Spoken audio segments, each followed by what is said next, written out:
오늘 우리에게 주시는 하나님 말씀은 열왕기하 4장 18절에서 28절까지의 말씀입니다.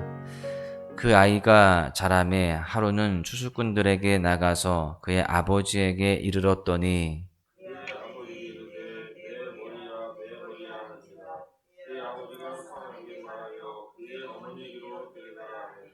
곧 어머니에게로 데려갔더니 낮까지 어머니의 무릎에 앉아 있다가 죽은지라.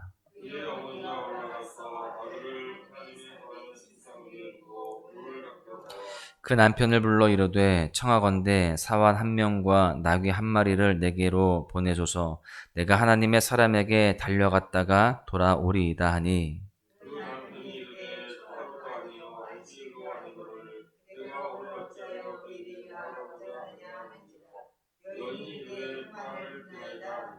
이에 나귀의 안장을 지우고 자기 사환에게 이르되 몰고 가라. 내가 말하지 아니하거든 나를 위하여 달려가기를 멈추지 말라 하고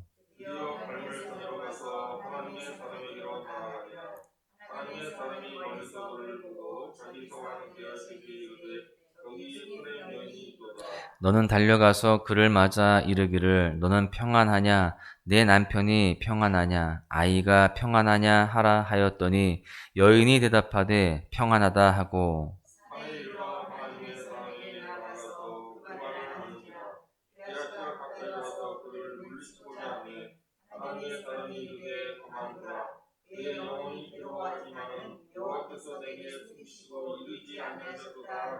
여인이 이르되 내가 내 주께 아들을 구하더이까 나를 속이지 말라고 내가 말하지 아니하더이까 하니 아멘.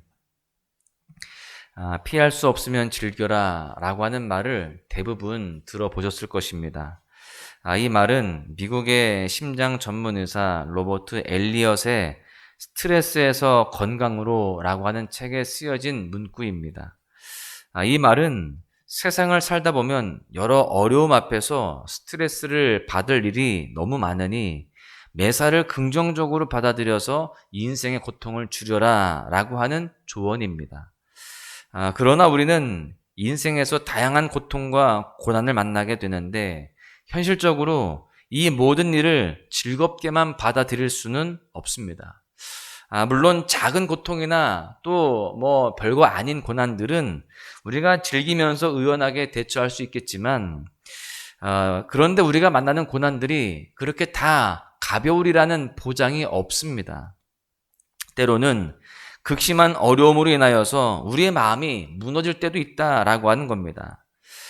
이것은 하나님을 믿는다고 해서 예외는 아닙니다. 하나님을 믿는 성도인 우리의 삶에도 이와 같은 어려움들은 동일하게 주어집니다.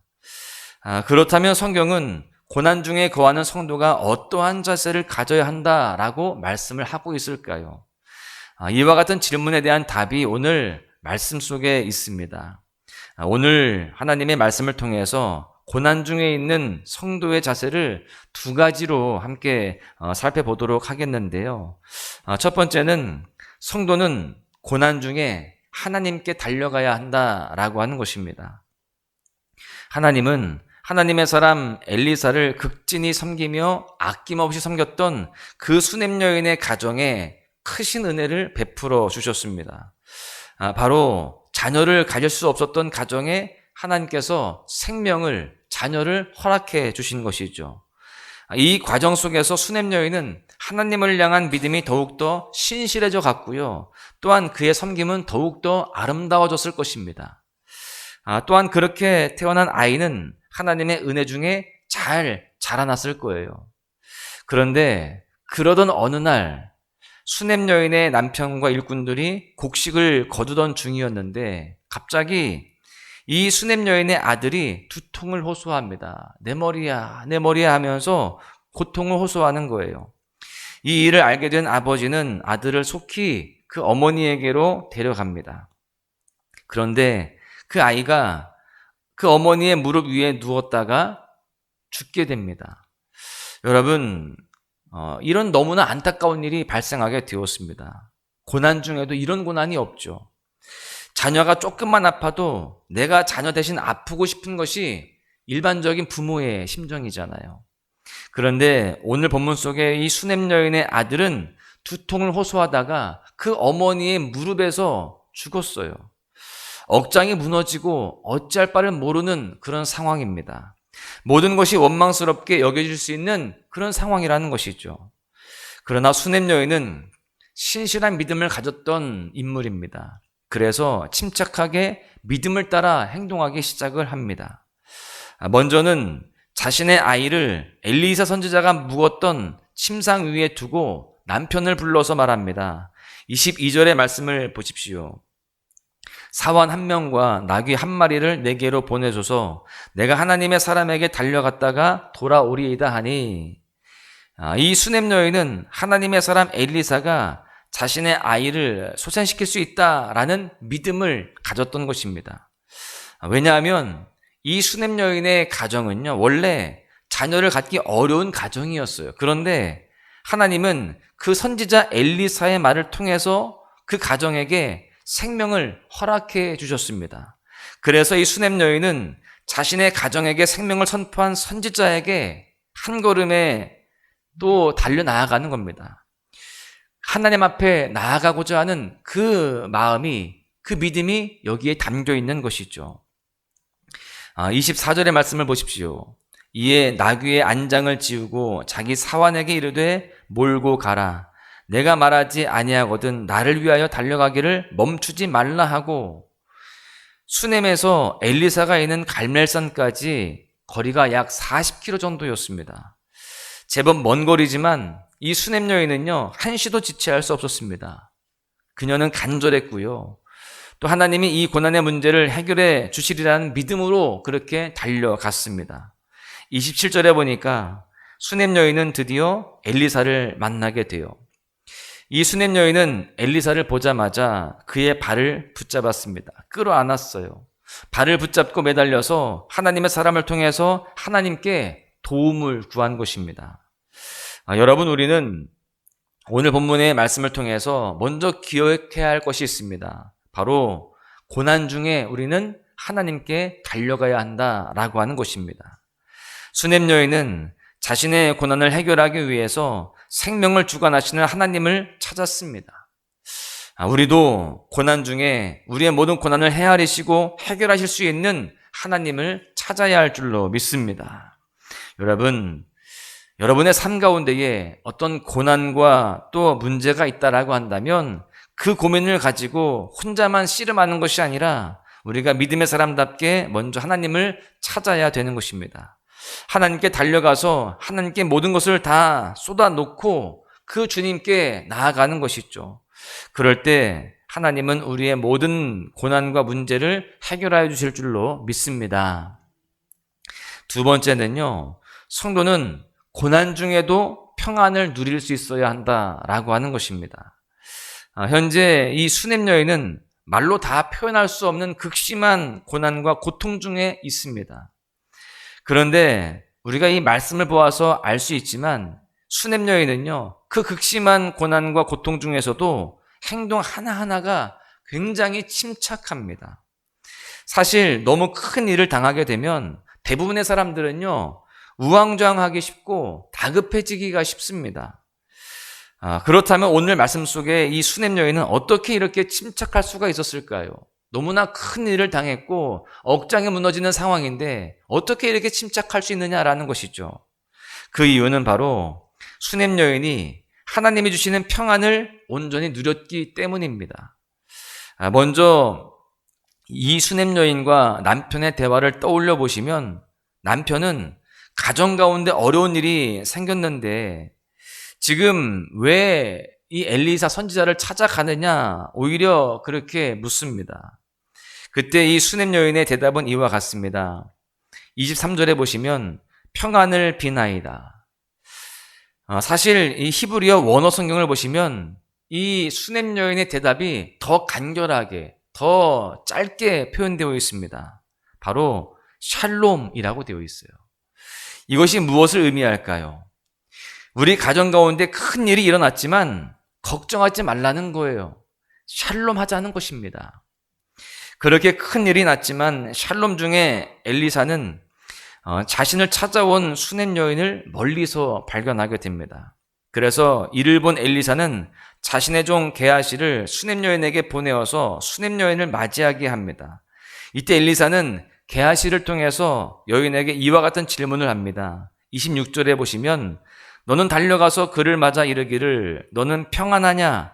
내 남편이 평안하냐? 아이가 평안하냐? 하라 하였더니 엘리사는 자신의 신하를 통해서 평안을 물었습니다. 여러분, 그런데 이 수냄 여인의 이 상황이 평안할 수 있는 상황입니까? 더더군다나 이 질문 속에 보면 아이가 평안하냐? 이 질문을 하고 있어요. 여러분, 이 말에 평안하다라고 할 수 있겠냐고요. 그런데 수냄 여인은 다시 한번 분명하게 대답합니다. 26절에 보시면 여인이 대답하되 평안하다. 그녀의 대답은 다시 한번 단순 명료합니다. 샬롬이었어요. 아무 문제가 없다는 것입니다. 평안하다는 거예요. 이와 같은 대답이 어떻게 가능했을까요? 누가 봐도 큰일이 일어났는데 어찌 평안하다고 대답할 수 있었을까요? 수냄 여인은 신실한 믿음의 사람으로서 자신에게 평안을 주시는 이가 누구인지 분명히 알았습니다. 이 수냄 여인은 자신의 고난을 한순간에 세상에 줄 수 없는 평안으로 만들어 주실 수 있는 분이 누구인지를 분명히 믿었다는 것입니다. 이 수냄 여인은 고난 중에도 하나님을 향한 신실한 믿음이 있었고 능력의 하나님께서 역사하실 것을 믿었기 때문에 그녀는 그 누가 물을지라도 샬롬이라고 대답할 수가 있었던 것입니다. 여러분, 우리는 이를 통해서 고난 중에 성도가 어떤 자세를 가져야 하는지를 다시 한번 배울 수가 있습니다. 성도는 고난 중에 평안을 누릴 수 있어야 됩니다. 우리가 아무리 고난 중에 거할지라도 우리 하나님은 평안의 하나님이시며 우리에게 평안을 주실 수 있는 분임을 믿어야 된다라고 하는 겁니다. 성경은 분명히 말합니다. 요한복음 14장 27절에 보십시오. 평안을 너희에게 끼치노니 곧 나의 평안을 너희에게 주노라. 내가 너희에게 주는 것은 세상에 주는 것과 같지 아니하니라. 너희는 마음에 근심하지도 말고 두려워하지도 말라. 여러분, 우리가 고난 중에 거한다 할지라도 오늘 말씀 속에 이 수냄 여인과 같이 주님이 주시는 평안으로 성도답게 살아가야 할 줄로 믿습니다. 그럴 때 우리 하나님은 그 믿음을 통하여서 우리의 모든 문제를 해결하여 주시고 진정한 평안으로 나아갈 수 있는 그런 모든 상황들을 허락해 주실 줄로 믿습니다. 오늘 말씀을 정리하겠는데요. 하나님을 향한 믿음을 가졌던 신실한 이 수냄 여인은 고난 중에도 흔들리지 않았습니다. 인생의 밤을 맞았을 때 수냄 여인은 신실한 믿음을 가지고 하나님께 달려나아가서 자신의 어려움을 다 토로할 수 있는 성숙한 믿음의 소유자였던 것입니다. 그뿐만이 아니라 그 누가 고난 중에 자신의 상황을 물을 때에도 하나님이 주시는 평안으로 자신은 평안 중에 거한다라고 고백할 수 있는 믿음의 소유자였어요. 사랑하는 소망가족 여러분, 오늘 말씀을 따라 우리 모두도요, 인생의 밤을 만났을 때에 수냄 여인과 같은 그런 믿음의 자세를 가지고 살아가야 할 줄로 믿습니다. 하나님을 향한 신실한 믿음을 가지고 세상에 거친 파도가 몰려올 때에 항상 하나님께 먼저 달려갈 수 있는 그런 자세를 우리가 가져야 됩니다. 그리고 그 가운데에 요동하고 좌절하는 것이 아니라 하나님이 주시는 평안 중에 담대한 하나님의 그런 백성들로 살아내야 할 줄로 믿습니다. 그렇게 살아갈 때에 하나님은 우리의 삶에 놀라운 기적의 은혜를 더하여 주실 줄로 믿습니다. 오늘 하루 수냄 여인과 같이 성숙한 성도의 자세를 가지고 하나님을 의지하며 승리하시기를 주님의 이름으로 간절히 축원합니다. 고단한 인생길 힘겨운 오늘도 예수 내 마음 아시네. 지나간 아픔도 마주할 세상도 예수 내 마음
하루를 살아도 기쁨으로 가리 예수 늘 함께 하시